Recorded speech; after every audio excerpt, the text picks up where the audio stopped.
Viernes, tratando de subirnos un poquito el ánimo, haciendo también alusión a una de las canciones más emblemáticas de la cumbia colombiana, que obviamente ha invadido los corazones y la vida de todos los latinoamericanos. La Zenaida, además una canción que hace alusión a las mujeres trabajadoras del campo. Un abrazo para todos ustedes, 9 de la mañana con 8 minutos. Gracias a quienes se encuentran con nosotros de la 95.3 FM y 94.5 FM al noroccidente de la provincia de Pichincha. Gracias a todos ustedes, 9 de la mañana con 8 minutos. Quiero darle la bienvenida al señor Andrés Durán, que se encuentra vía Zoom el día de hoy. Por unos asuntos personales nos acompaña desde su casa, pero ni porque esté en la casa se peina, hijo. Buenos días, señor Andrés Durán, ¿cómo le va? Déjame ponerme los oídos para escuchar. ¡Peínese! Oye, yo no te veo y no te escucho, así que no te puedo juzgar el día de hoy. Mejor. Porque no si tuviera, créeme que recibirías tu respectiva. Estaba bailando, le cuento. Estaba bailando el día de hoy. Hoy amanecí bailando, así que contagiémonos un poquito de ánimo. ¿Cómo está, Andresito? Hoy nada te va a cambiar el día. Ni hoy Nadie ni ningún te día. va a cambiar el día. Hoy, Nadie te puede amargar nada el día de hoy. Ni hoy ni ningún día. Y que así seamos todos. Oye, mi Andresito, que tratemos de mantener el buen ánimo dentro de lo que cabe, y creo que inyectarnos un poquito de ánimo, siendo viernes, además, estando en la antesala del Día de la Madre, es importante, y para eso estamos aquí también nosotros. Así que bueno, estás desde tu casa y nos acompañas el día de hoy, Andrés. Efectivamente, Carlita, un gusto saludar a todos nuestros amigos del día de hoy. Como siempre, con todo el ánimo, con todas las ganas, con toda la garra, como se dice en el buen fútbol, para traerles información, contexto, criterios, también opiniones acerca de la realidad que sigue aconteciéndose a nivel nacional y por supuesto en la hermana República de Colombia, que sigue produciéndose una masacre, ¿no? Hemos visto recientemente videos que nos despeluznan, nos llegan al hueso, y lamentablemente hay pronunciamientos que también nos dejan muy preocupados. Por supuesto, mi querido Andrés, gracias. También queremos darles la bienvenida a quienes nos siguen a través de www.pichinchacomunicaciones.com.es en el mundo entero. Gracias también a quienes están con nosotros en nuestras redes sociales. Pichincha Comunicaciones, a nosotros nos puede seguir en Twitter, @AndrésDuránS y @Salomé181. Ya sabe, en Twitter, 9 de la mañana con 10 minutos de este viernes 7 de mayo del 2021. Iniciamos ya con esta bella canción. Yo me quedaría bailando la Zenaida todo el día, pero tenemos que darle la bienvenida a nuestro segmento ¿Qué dice Larry? ¿Qué dice el pajarito azul de Larry?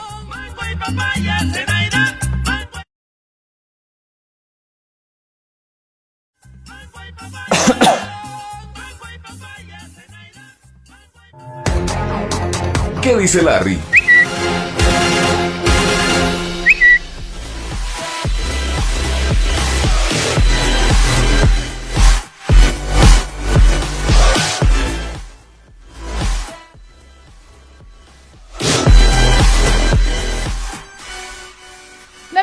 Con 11 minutos, estamos ya con nuestro primer, hacía alusión también ya a nuestro queridísimo amigo Alexis Moncayo en la mañana en Punto Noticias, y queremos ver una declaración, ya que el señor presidente Lenín Moreno el día de ayer estuvo haciendo estas declaraciones en esta cumbre por la democracia en Miami, pues también le acompañó la señora María Paula Romo.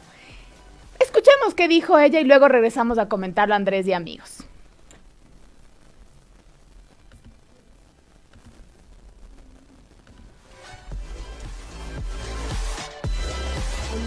No disparó una sola bala. Negociamos todos los secuestros. Lamentablemente, algunas personas perdieron la vida en el contexto de la violencia. Ni una sola de esas muertes es atribuible a la acción de la policía o de la fuerza pública. Ni en esa ni en otras circunstancias. Resistimos un golpe de Estado. Regresamos de un golpe de Estado. Estos son los nuevos golpes de Estado en nuestros países y estas algunas de las amenazas que las democracias americanas.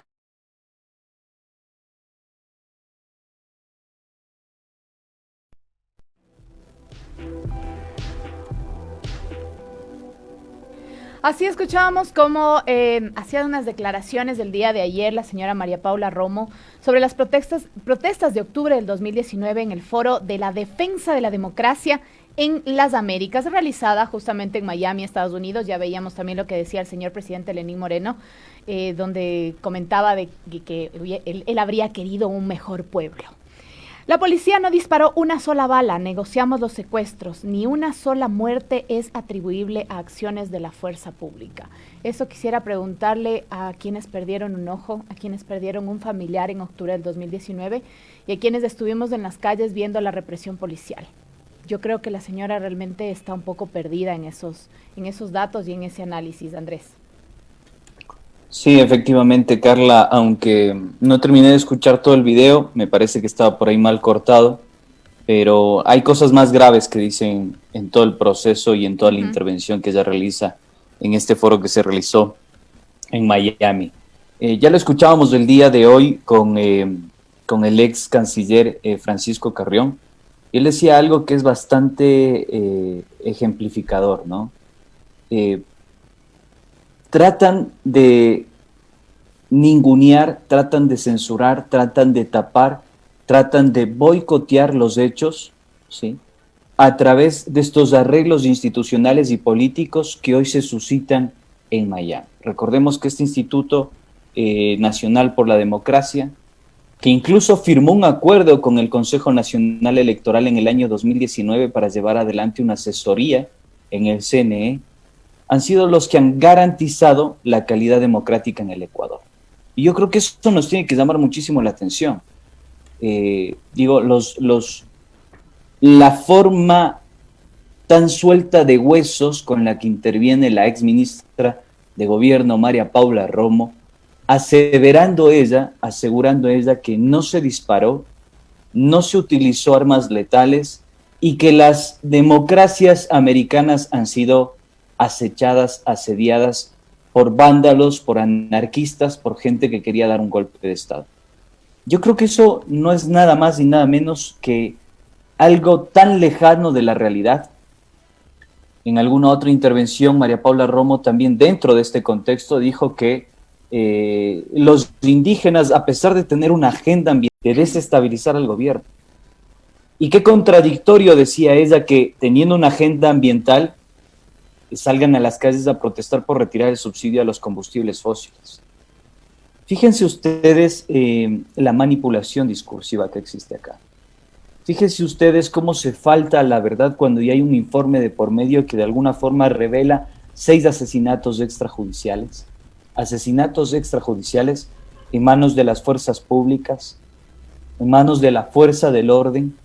Yo creo que esto sí tiene que llamarnos la atención, porque yo considero que en estos 4 años a lo que más se ha faltado respeto, sin tomar en cuenta las muertes, la política pública, la propia ciudadanía, a lo que más se ha faltado respeto es a la verdad, porque se ha orquestado una estrategia con 2 objetivos bastante claros: una autoemboscada financiera, por un lado, y por el otro lado también la construcción de mentiras sistemáticas para denigrar, mancillar y perseguir a adversarios políticos. Y esto no lo digo yo, lo dicen las propias investigaciones indexadas que hoy por hoy revelan el accionar político y económico del gobierno de Moreno.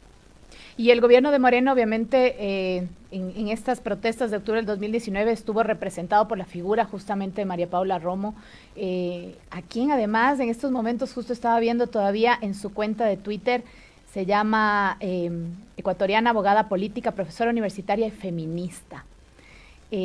Además decana de Derecho de la UID, y también fue una defensora al inicio de su carrera política, defensora de los derechos humanos, era feminista, siempre revolucionaria en contra del Estado, en contra del gobierno, de cómo estaba en esa época. No sé qué le pasó en el camino, qué sucedió, y ahora dar esas declaraciones como tan frías y tan además segura de que realmente no hizo nada malo.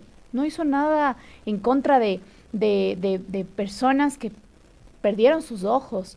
Y recuerda que justamente después de octubre de 2019, fue el año anterior, me parece, que salió en una portada de una revista con una camiseta, con una pintura de una mujer sacada un ojo. Entonces, yo no sé hasta dónde llega esa sangre fría de pararse al frente del micrófono y decir: Pero si no pasó nada, nosotros no hicimos nada. Después de que todos lo vimos y lo vivimos.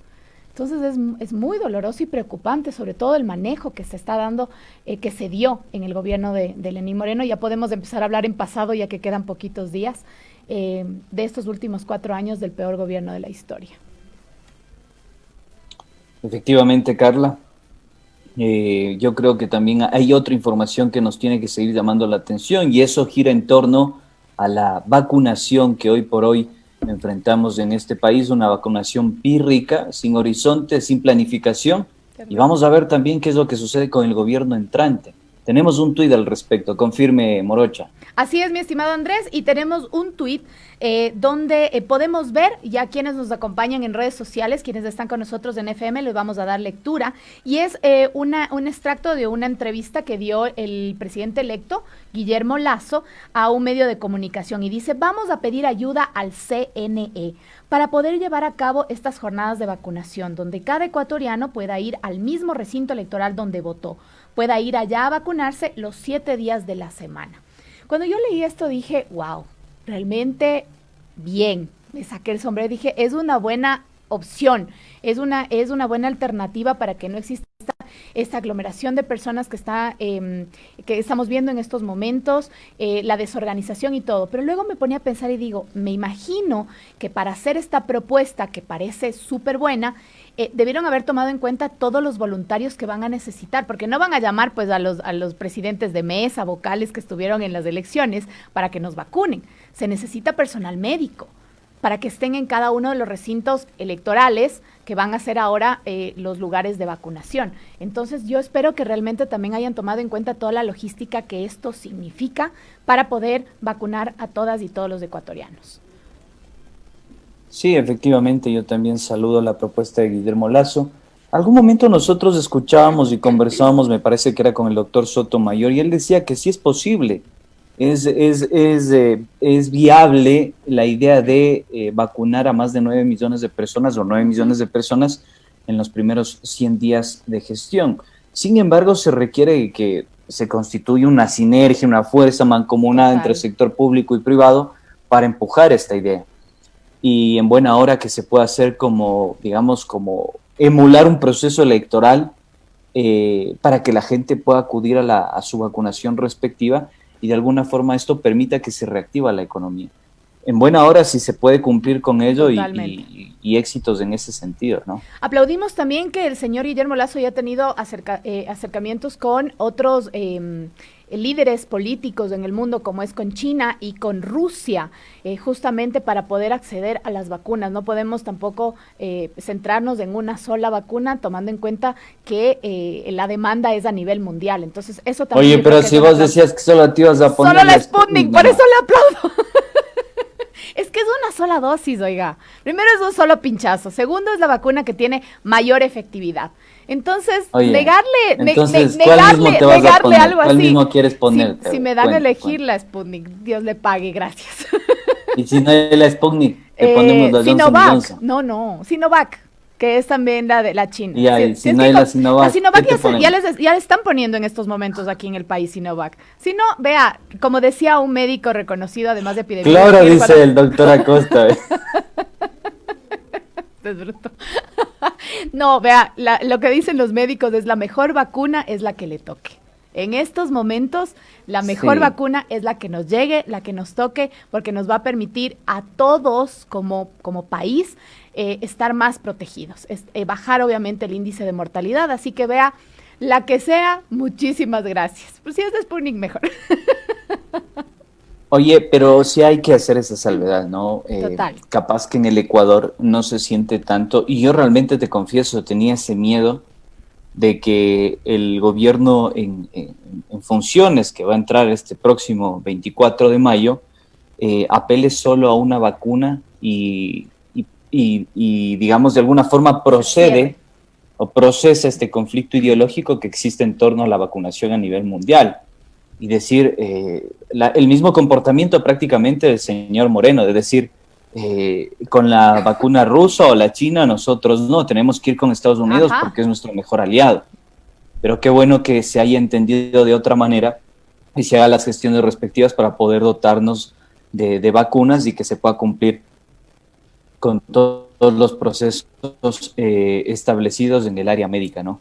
Esto yo creo que sí es importante destacarlo, es sensato, porque no entrar en el campo ideológico en medio de una sindemia a justificar cosas sin sentido para no proceder técnicamente en el ámbito sanitario, me parece que es un gol no para su gestión, sino para todos los ecuatorianos. Por supuesto, y así lo dijo también en sus palabras el día de ayer en esta entrevista al medio de comunicación, decía, ponemos por encima la salud de todas y todos los ecuatorianos, por encima de cualquier otro interés o cualquier otra ideología política. Entonces, aplausos, realmente, si va así el plan de vacunación del nuevo gobierno, creo que todas y todos debemos ponerle ahí el hombro, ponernos además ordenaditos, por favor, cuando nos llamen a vacunar, también respetar los horarios, respetar las filas, armarnos un poquito de paciencia, pero ya estamos viendo como que hay una luz al final del camino de que exista un mejor plan de vacunación para los ecuatorianos y las ecuatorianas. Así que continuemos con nuestro queridísimo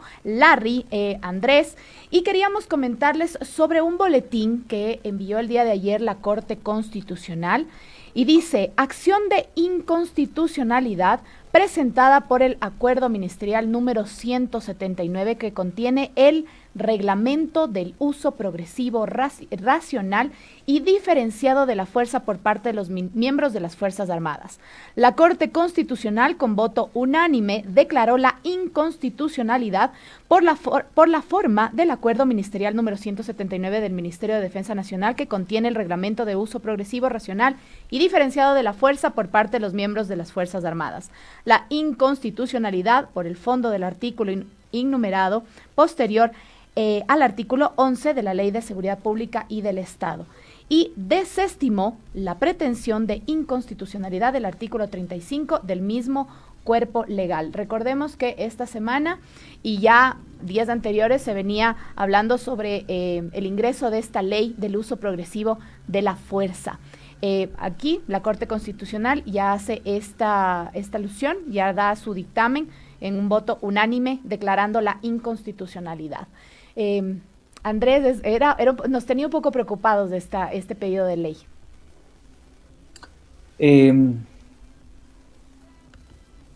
Una de las competencias básicas que tiene el Estado es manejar el monopolio de la fuerza. Dentro de esas discusiones que en su momento tuvo hace 200 años los estados sociales, los estados-nación, para de alguna forma legitimar ese accionar de la fuerza, básicamente lo que se decía en ese momento es hay que poner límites a ese uso del monopolio de la fuerza. ¿Y por qué es tan regresiva esta medida, esta ley que incluso se la está impulsando desde el legislativo? Porque recordemos que el comando policial presentó un proyecto de ley para que se genere esa reformatoria. Hace 200 años, cuando se constituyen los Estados-nación, ya se delimitaba el accionar de la fuerza pública porque se suponía que los países latinoamericanos y el Ecuador tenían que entrar en un corte de democracia liberal, ¿no? Un corte de democracia liberal. Y eso mantenía una independencia de funciones, pero a su vez le dotaba de una potestad delimitada al Estado-nación. Bueno, yo creo que la idea de no restringir el uso progresivo de la fuerza, de no delimitarlo, de no caracterizarlo, de no tipificarlo, de no poner sus márgenes y decirles, bueno, sobre estos márgenes ustedes tienen que accionar y operar, sí puede, de alguna forma, invocarnos a ver al pasado. Y decir, entonces, están desmantelando ese Estado-nación, un pacto que se había constituido ya hace 200 años, donde la fuerza del orden tenía que saber actuar de manera proporcional y en función de la ley y de la norma, y en función también de un pacto social. Es lo que está sucediendo hoy por hoy en Colombia, por ejemplo, y es lo que sucedió hoy por hoy, es lo que también sucedió en el 2019 en Ecuador.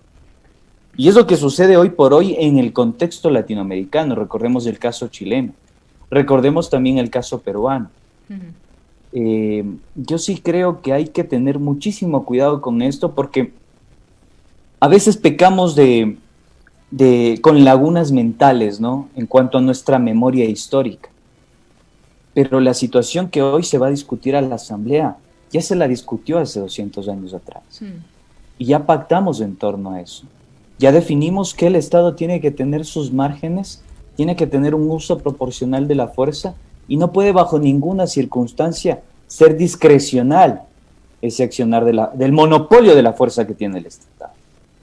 Yo me pregunto, Carla y queridos amigos, si en realidad esta acción o esta medida tiene como única finalidad, de alguna forma, menguar un posible accionar colectivo, beligerante, protesta social, en medio de coyunturas que pueden ser críticas para los países latinoamericanos. Porque así como se está discutiendo en el Ecuador, Colombia, Perú, Chile, los países del Pacífico también lo están haciendo. Recordemos la violencia que existió en estos países y hoy por hoy la violencia que existe en Colombia. En Chile también se denunció personas que perdieron sus ojos, personas que fueron mutiladas, personas que fueron asesinadas en el contexto de la protesta social. Y a mí sí me resultaba paradójico que de alguna forma se invoque a estos países como un modelo exitoso de desarrollo. Cuando ciertas cámaras nos decían hay que regresar a ver a Colombia, hay que regresar a ver a Perú, estos países ya tienen un régimen en los que trabajan hasta 48 horas y tienen nuevas jornadas laborales que permiten de alguna forma incrementar la productividad, etcétera, etcétera. Y se los utilizaba como modelos a seguir en el imaginario de la opinión pública para que nosotros también optemos por esa receta. Yo sí creo que esto es clave entenderlo y discutirlo. Querida audiencia, Carla, me parece que no podemos pecar con lagunas mentales porque esto ya se solucionó hace 200 años. No puede ser el uso de la fuerza discrecional y mucho menos vulnerar otros derechos como los derechos humanos. Así es, Andrés, y obviamente reflejarnos en lo que sucede en estos momentos en Colombia es sumamente importante. Ya lo decíamos, ¿no? Que el nuevo gobierno se refleje justamente en lo que sucede. Y hay algo que es tan importante que ya no se puede tapar con un dedo, y es justamente el problema del desempleo. El día de ayer, el ministro de Trabajo, Andrés Ich, en una rendición de cuentas virtual sobre la labor de su cartera en 2020, comentó que la quinta parte de las mujeres en Ecuador sobresalen con un ingreso promedio de $42 al mes. Este es el último tuit que tenemos de nuestro queridísimo pajarito Larry. Nos vamos a ir a un corte y regresamos a comentar esta nota porque tenemos datos súper importantes y con nuestra invitada del día de hoy. ¿Qué es ser madre en esta crisis? ¿Qué es ser madre durante la pandemia? Ya volvemos.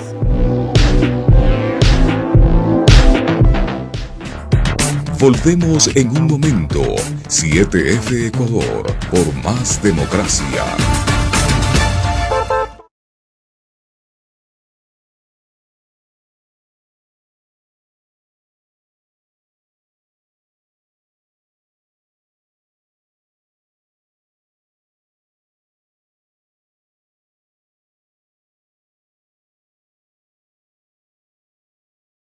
Visítanos a cualquier hora y en cualquier lugar. www.pichinchacomunicaciones.com.es y en nuestro canal de YouTube.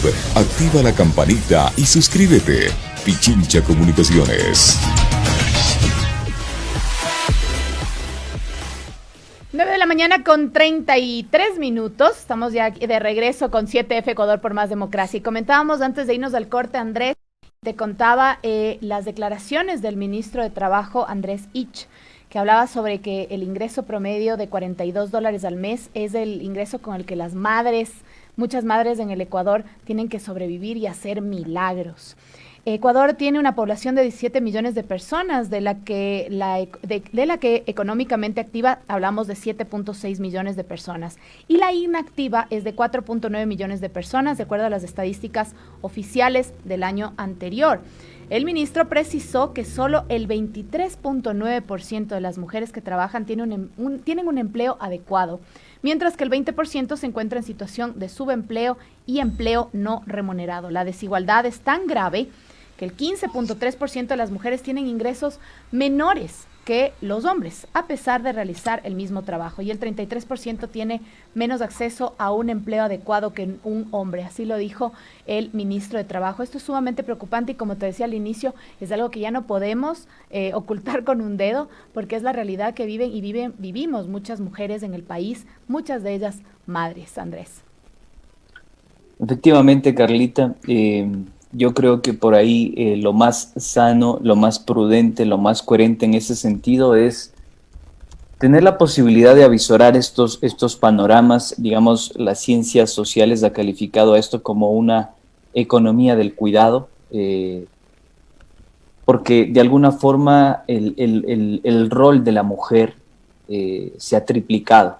Tiene diferentes facetas, no solo la posibilidad de ser fuerza productiva en un sistema capitalista, sino también la posibilidad de doblegar esos esfuerzos para aportar a esa economía del cuidado que permite la reproducción y la vida humana. Entonces, yo sí considero que, mejor dicho, hay que generar este beneficio a la duda de si los regímenes neoliberales, aunque efectivamente está comprobado que no es así, pueden garantizar de alguna forma esta economía del cuidado. Creo que ahí hay ejemplos paradigmáticos y alguna vez lo charlábamos en este espacio, conversamos al respecto, por ejemplo, con los países nórdicos.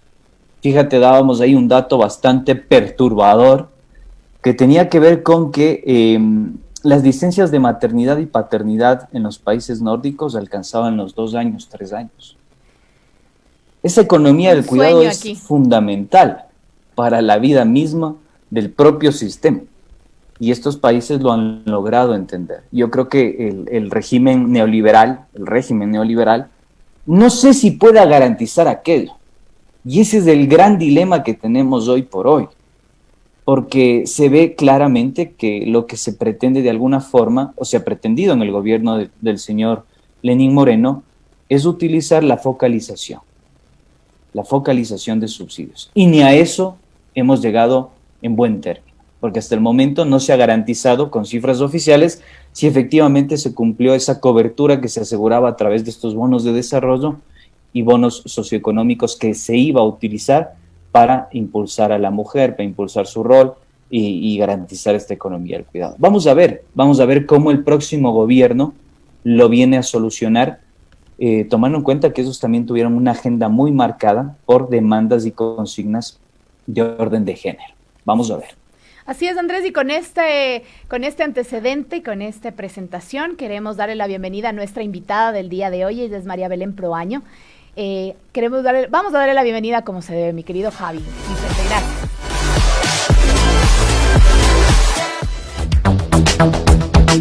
El que sabe, sabe.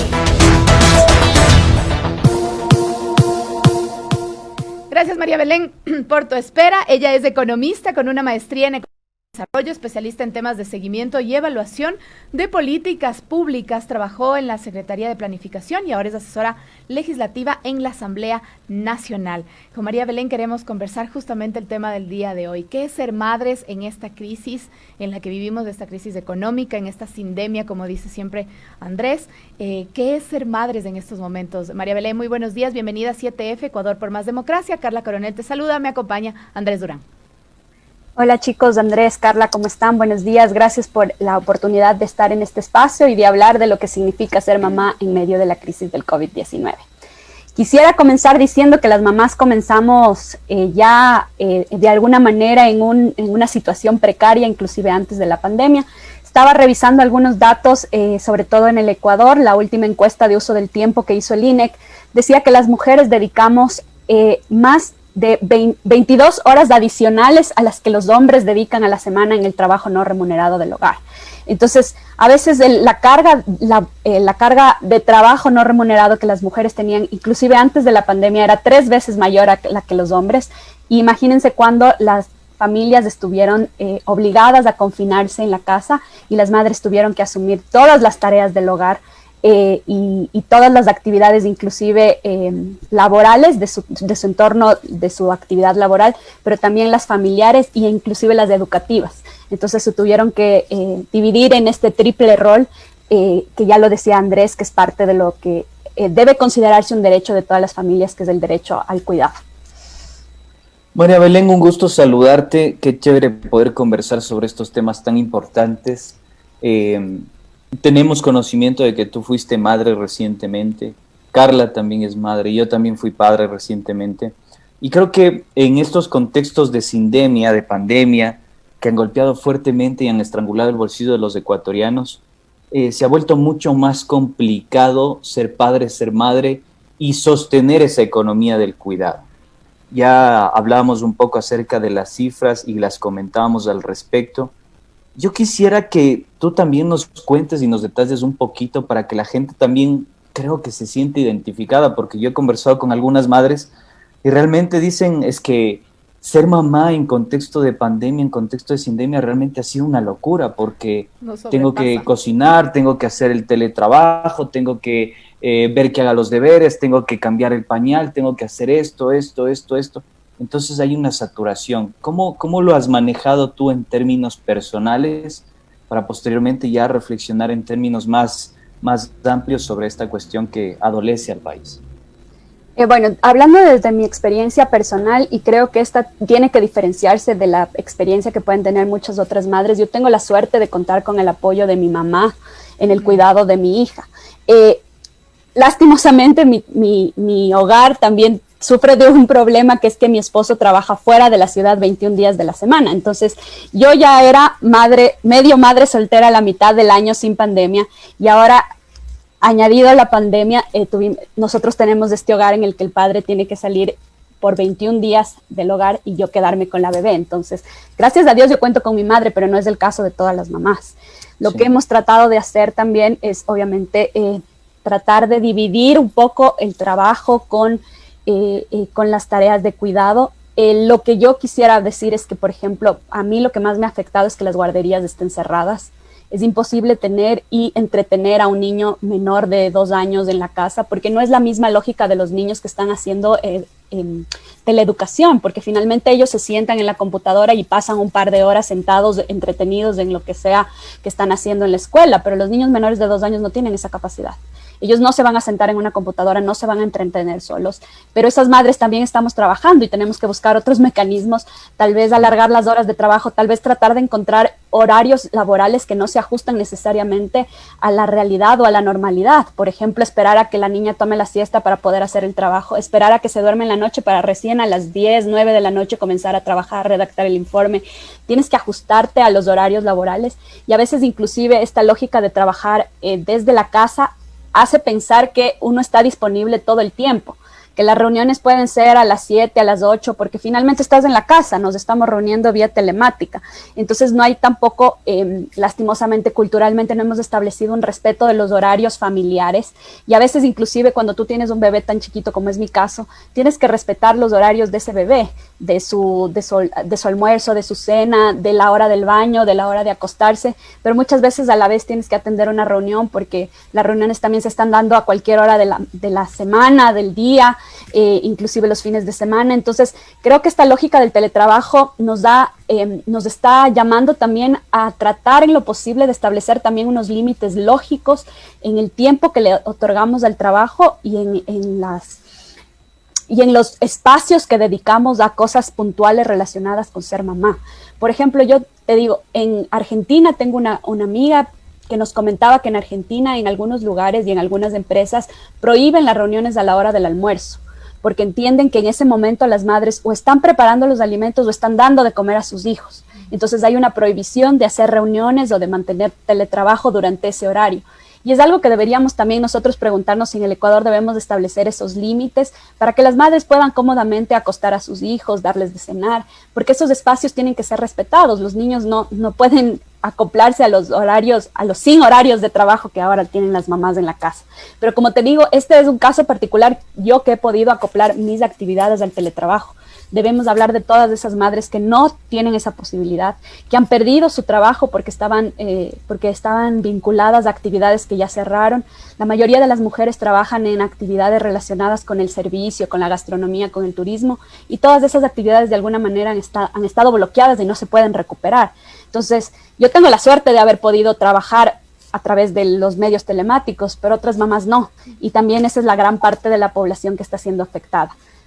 Oye, María Belén, acabas de topar un tema que me hizo recordar algunas cosas. Por el año 2014-2015 a nivel mundial se implantó una tendencia de discusión y debate en el ámbito económico de este tema de la economía del cuidado. Habían unas tendencias bastante sostenibles, incluso en algún momento se llegó a discutir la posibilidad de que la jornada laboral descienda a 6 horas, especialmente en estos países nórdicos que yo citaba este ejemplo, para que obviamente la familia se aboque al cuidado de la familia y que de alguna forma eso garantice la reproducción del propio sistema. Pero en el Ecuador sucedía todo lo contrario, y hoy por hoy sucede todo lo contrario. Tú hacías esta salvedad y decías, yo con mis capitales, porque tengo la posibilidad de ser una funcionaria cualificada y todo lo demás, tengo la posibilidad de organizarme, pero hay personas que están completamente precarizadas o atravesadas quizá por su raza, su etnia, etcétera, etcétera, etcétera. ¿Cómo afecta entonces este contexto a la sociedad en su conjunto y cuáles deberían ser esos cambios para sostener la vida? Porque a la final es eso lo que estamos discutiendo, la sostenibilidad de la vida humana en regímenes políticos.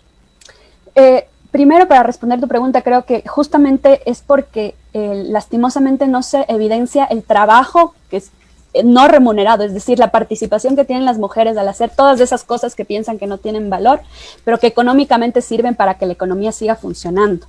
El hecho de que la madre alimente al esposo, a los hijos, de alguna manera contribuye a la economía y existe unas valoraciones que muestran cómo el trabajo no remunerado ayuda a la producción.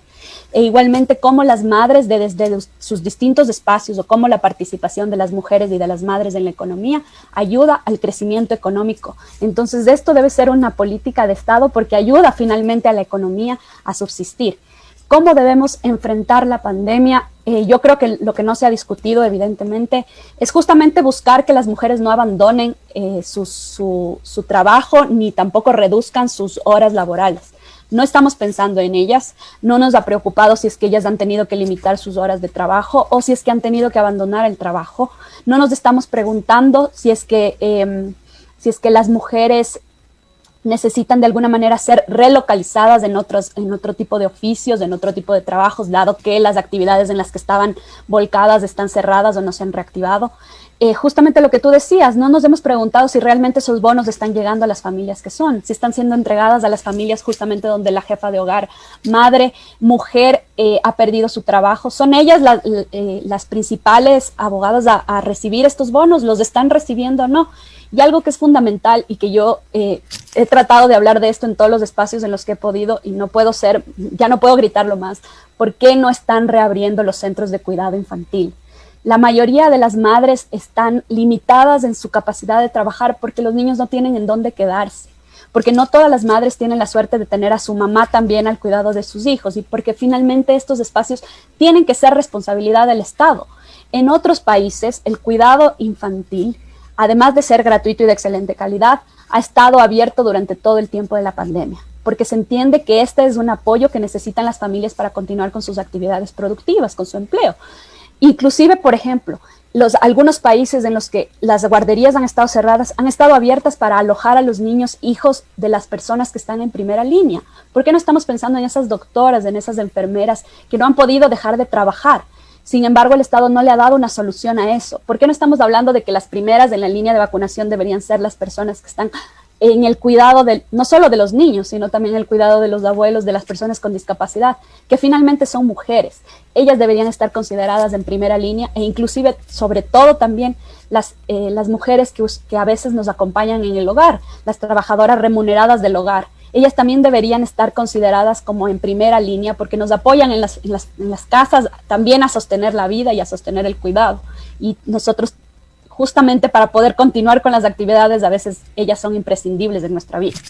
Completamente de acuerdo contigo, mi estimada María Belén, y creo que concordamos absolutamente en todo y todas las madres estamos escuchando el programa, estaremos de acuerdo contigo. Pero también hay otro tema que ha salido a la luz y es lamentable, algo que tenemos y tienen que vivir muchas madres en esta pandemia, y es el hecho de que se ha incrementado muchísimo la violencia en contra de la mujer dentro de los hogares justamente por el hecho del confinamiento. El gobierno que llega en estos momentos llega con un presupuesto cero que le deja el gobierno anterior para la erradicación de la violencia contra la mujer. Ese es un tema que por lo general tienen que vivir muchas madres también, y es un adicional a todo lo demás que tenemos que vivir como ser mamás. ¿Cuáles son los puntos que debe tomar en cuenta como urgentes en este momento el nuevo gobierno que ya se posiciona el 24 de mayo?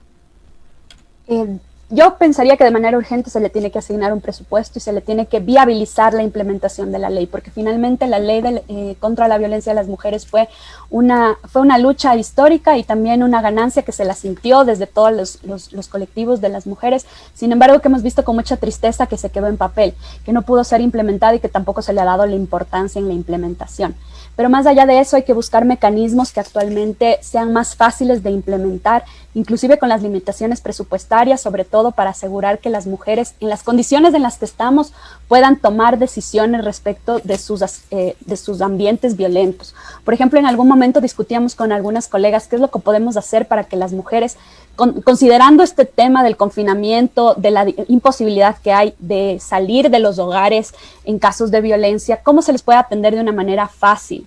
Cómo debería haber una intervención estatal que permita que una madre, en el momento en el que esté siendo violentada, pueda llamar inmediatamente una línea, que tenga un apoyo por parte del Estado para recibir una ayuda urgente, porque finalmente ahorita, inclusive, por ejemplo, ¿qué pasa en un caso de violencia durante el fin de semana? Si estamos confinados, si estamos encerrados, no hay una salida del Estado que pueda atender a la madre en un momento inmediato. En algún momento nosotros discutíamos que por qué los hoteles no se convierten en unos centros de acogida de mujeres violentadas, que cualquier hotel privado tenga la obligación de recibir a una mujer en esas condiciones y después el Estado de alguna manera solventa ese gasto, pero le da la oportunidad a la madre de huir de una manera segura a un sitio que ella puede escoger, que no tenga que hacer un tema burocrático y que sea una respuesta inmediata a un caso de violencia.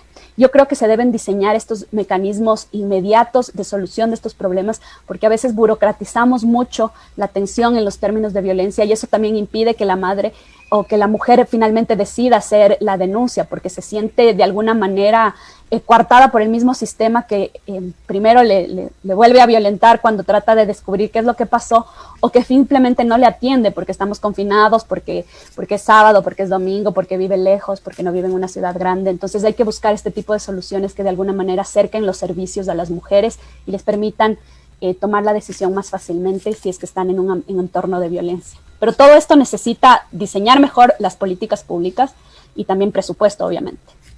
Estamos conversando en este momento con María Belén Proaño. Ella es economista y especialista en economía del desarrollo. María Belén, quiero consultarte sobre algo también que ha sido mencionado en un contexto electoral, ¿no? De manera reiterativa hemos visto cómo la candidatura del actual mandatario, ya el mandatario electo, se ha apropiado de esta agenda.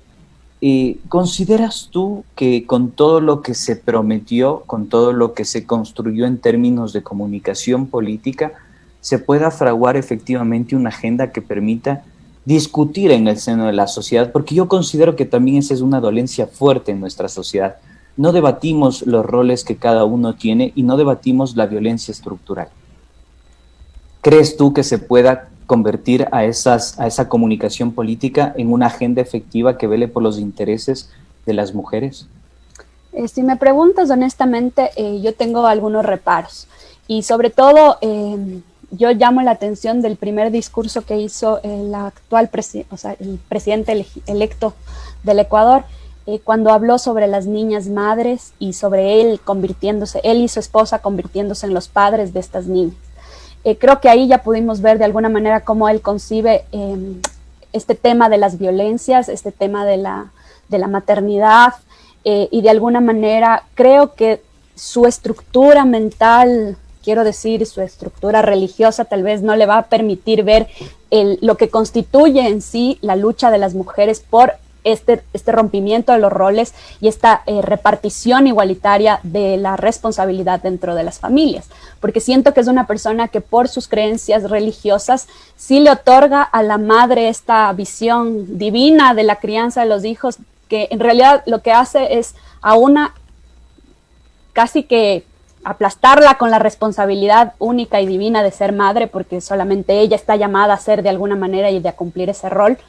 Y de no acuerdo, se María ve... Belén, pero rescatemos un poquito también la postura que ha tenido frente a la decisión de la Corte Nacional. Digo, ha sido sensato. Sí, yo le saludo, le aplaudo esa, pero nuevamente quiero pensar que si eso no se traduce en dinero para políticas públicas, para efectivamente hacer cumplir esa resolución de la Corte Constitucional, es casi como que él hizo una linda carta, la publicó y eso no se va a traducir necesariamente en acciones. Yo creo que todavía él tiene que demostrar ya en términos prácticos, cuando asigne el presupuesto, que es una manera de definir cuáles son tus prioridades.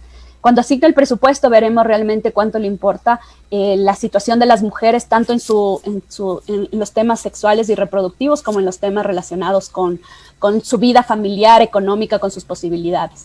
Otra de las cosas que podríamos decir también cómo va a vincularse es cuando discutamos en la Asamblea el proyecto de economía violeta que envió el presidente Lenín Moreno. Tal vez cómo se van a medir las fuerzas cuando Creo esté discutiendo o cuando los asambleístas de la bancada oficialista estén discutiendo este tema, porque también hay que ver cómo se le mira a la mujer dentro del entorno laboral. Porque las empresas necesitan un beneficio para contratar mujeres, como si contratar mujer sería una carga para los pobres empleadores que ven en nosotros una carga. Y creo que ahí es cuando debemos romper el discurso, debemos equiparar las condiciones entre hombres y mujeres. La discusión no debe ser si es que le doy un beneficio al empleador por contratar a una mujer, sino equiparar las condiciones del hombre y de la mujer dentro del entorno laboral. Es decir, que un hombre también pueda tener el mismo permiso de maternidad que una mujer por el mismo tiempo, para que así no haya una diferencia entre unos y otros, porque el padre también está llamado a ser parte de la vida de los hijos y también puede tomarse ese tiempo para ser padre.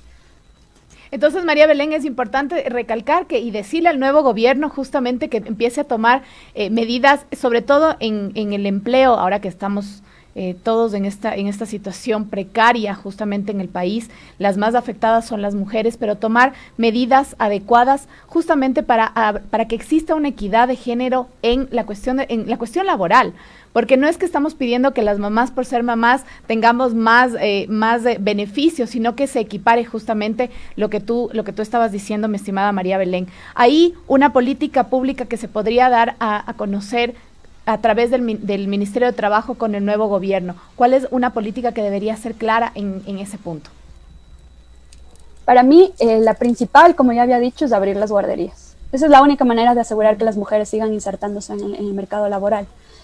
Abrir las guarderías, de asegurar que estas sean, abrir los servicios de cuidado infantil gratuitos, justamente para las madres que no tienen medios para pagar este tipo de servicios, abrir las guarderías privadas también, para que las madres que trabajamos y tenemos la posibilidad de pagar por estos servicios también lo hagamos y podamos de alguna manera enfocarnos en nuestro trabajo mientras nuestros hijos están siendo bien cuidados.